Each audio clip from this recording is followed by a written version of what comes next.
you demanded an audit from the high-ranking officials, especially those in Congress, on how they spent money for public funds. This has prompted different reactions from lawmakers, most of whom vouch for the integrity of the lower house and their strict adherence to the law. In fact, a 60-member party list coalition maintained their support to the Speaker, who transformed it into one of the nation's most respectable institutions. Your reaction to this, Mayor? Pastor, hindi nakuha nila ang the rationale of the whole thing. Yung integrity ng institution ng Congress. Iba yung a demand from a citizen of this country invoking the right, constitutional right of the people to be informed, lalo na sa pera nila. Whether or not they are legitimate in the sense that they spent the money well, okay lang yan. But, hanggang bunganga lang yan. Wala namang magnanakaw nagsasabi. Alam mo, galing ako dyan sa Congress. Many years ago, during Estrada's time, we were the Congress that impeached Estrada. Nandoon ako doon. Sumibro ako, huwag tayong magdukuhan. Alam ko ang ginagawa ng Congress. Sabi niyo tama. Well, for now, kung tatanggapin niyan tao yung sabi niyo tama, di okay kayo. Bahala na ang tao. But itong most of whom vouch for the integrity of the lower house and the strict adherence to the law. Well, ito, we can only find the truth or falsity of this statement. Parang depensa to that the integrity, that they have spent the money well. Well, that is maybe your truth. But how about the truth of the people? Now, you see, what is the best that we can do? Pati itong party list. You're under the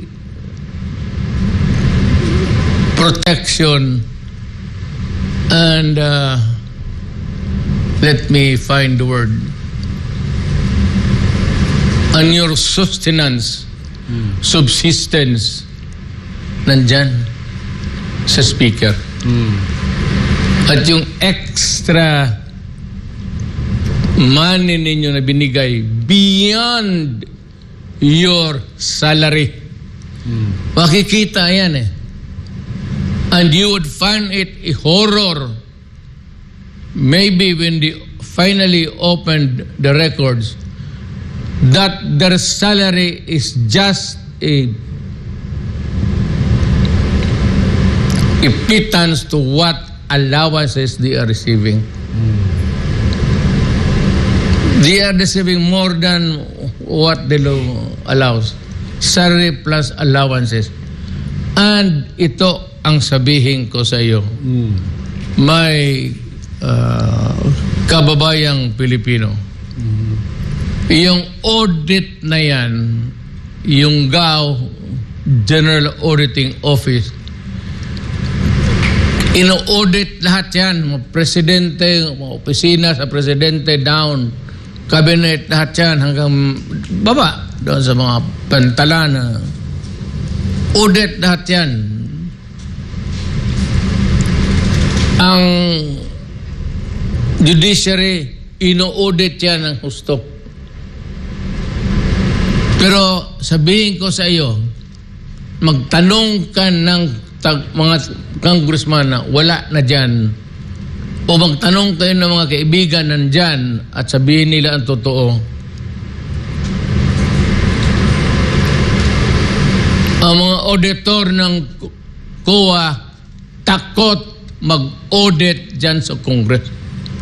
Hindi ino-audit ang Congress.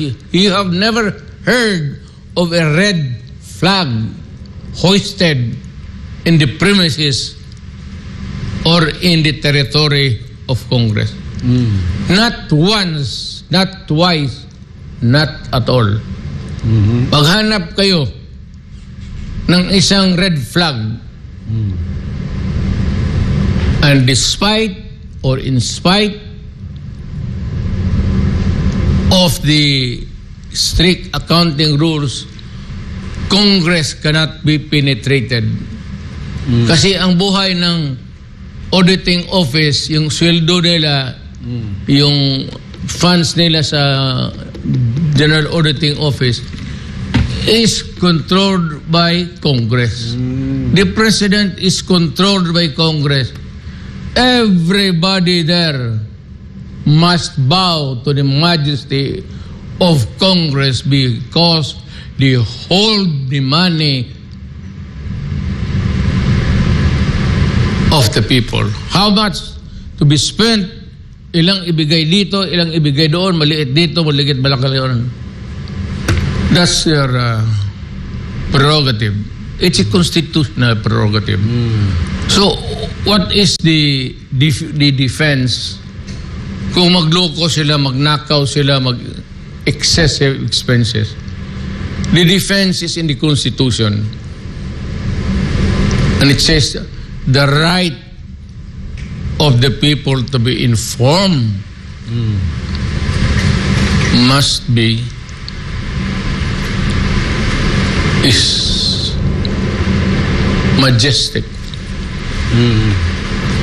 Diyan lang makita natin, pati akin, nung presidente ako, nung congressman ako, sige, buksan ninyo. Buksan ninyo para malaman natin. Makita ninyo doon. Kasi gusto ko, Pastor, makita eh. Kasi ako, Mayor, I hold every other week a command conference. Buhay pa yung mga tao na yan hanggang ngayon. You can check with Deb and with COA. Bigay ko ang pera dyan. Hindi ko yan binubulsa. Nung na-presidente ako, almost every other week, may command conference kami. AFP, consisting of the Air Force, Army, Navy, and the Police. Diyan sa Malacanang, magtanong kayo ng isang general o magtanong kayo ng isang colonel dito sa inyo o magtanong kayo ng major kung hindi totoo ang sinasabi ko. Pag hindi totoo ang sinasabi ko, hindi na ako haharap dito.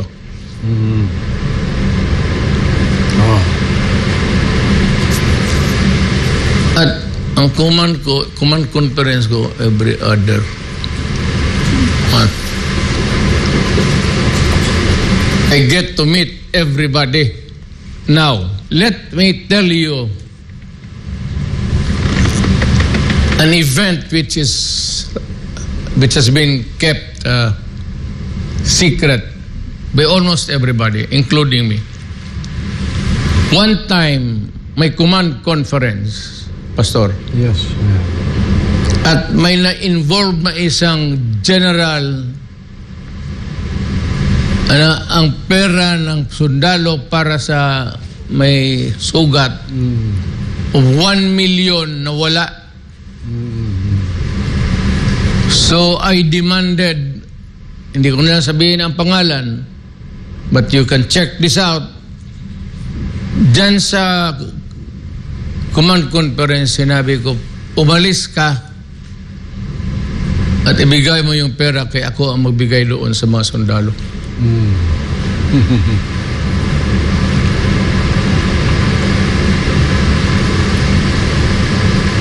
Ganon ang kalala ng pagkamayroon ng problema sa gobyerno. Pero ako ay baraha ko talaga Yung last na baraha ko na tinatapon ko na kaagad. Anong gusto ninyo? Yan.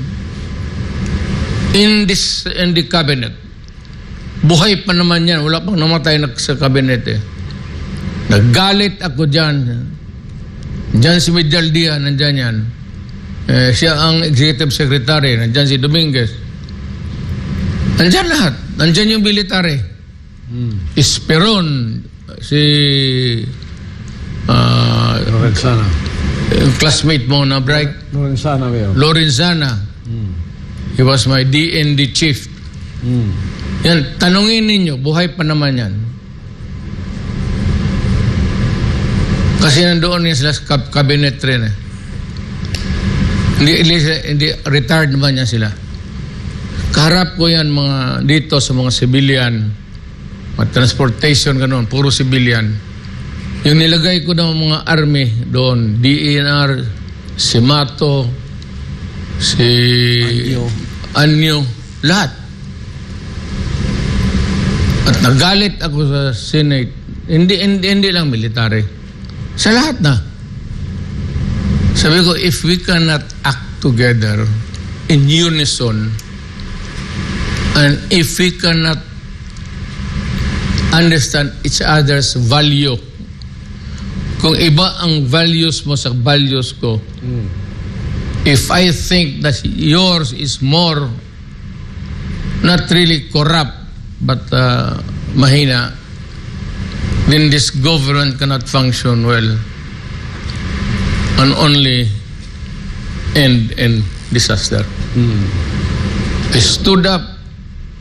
Nandyan pa yung mga cabinet member. Nagtindig ako, sabi ko, mag-resign ako. Buhay pa yan sila lahat.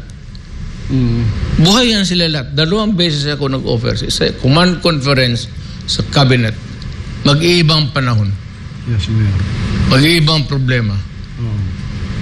Dito sa it was caused by the loss of the money. Lost money by makating kamay dyan sa military.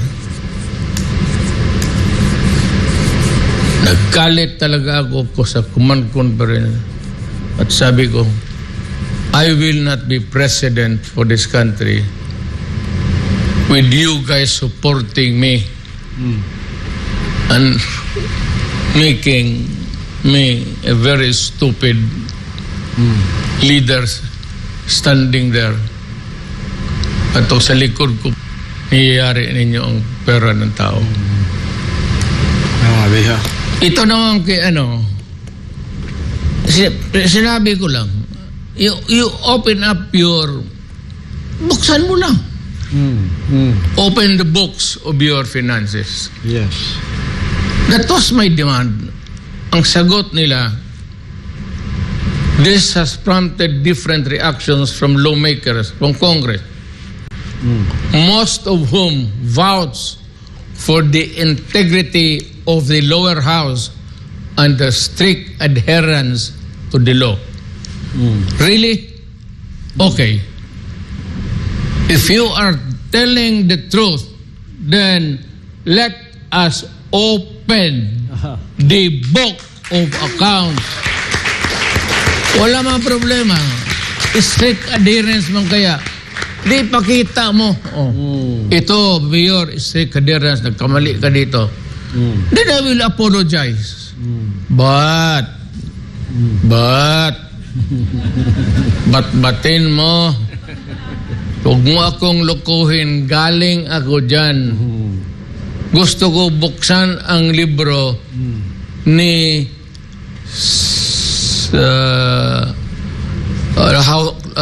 lower house Speaker. Head si Romualdez. Ganon. Simple mo lang. And it is provided by law. By the Constitution itself. Not in mere regulation. Constitution. The right of the people to be informed.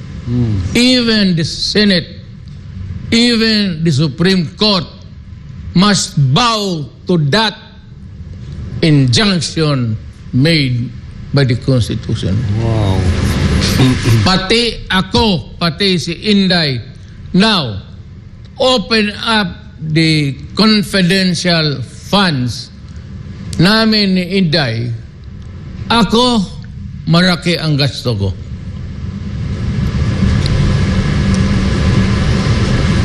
Pinaganda ko ang Davao by all means. Patayan, totoo yan nito. Pinatay ko yung mga enemies of the state. At yung nag-surrender, tinanggap ko. And look at Davao now. Sige nga.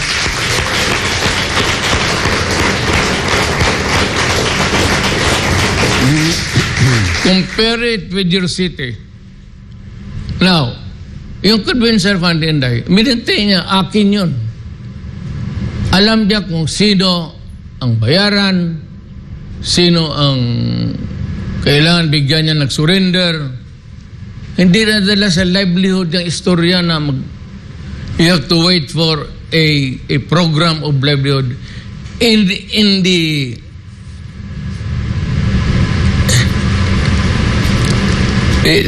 conundrum of sa government, you know. Hindi madali. So, pag ikaw surrender, ayan o. Bigyan ka agad. Bigyan kita. Okay. May bahay, may lupa, may pera. Kaya kung kinarakot namin yan, tignan mo ako ngayon. Manghiram lang ng jacket, pastor.